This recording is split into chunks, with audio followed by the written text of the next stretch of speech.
Alright, been chasing a high pressure oil leak, hot no start. Already been into the valve covers twice.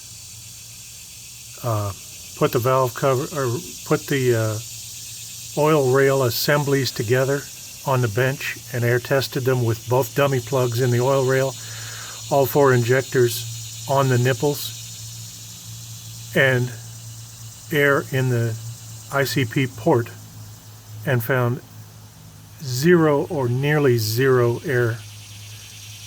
Nothing at all like what I was hearing during the air test, both at the ICP port with everything assembled and installed. Just take the valve covers off, put air on the ICP, and later on put air there on the IPR valve, as you can see with that adapter installed there. I've got air hooked up. Air is now closed. By the way, don't buy the one from Turkey.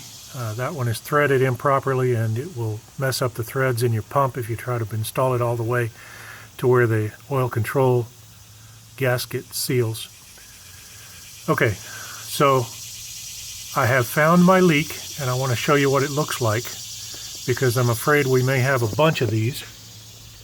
I have seen a couple of people explain what the problem is, but they haven't put a video on showing what it looks like before they disassembled it. So I'm going to open the air now and you'll see where the oil is not really flowing oil, but the air blows out where you can see where it's striking.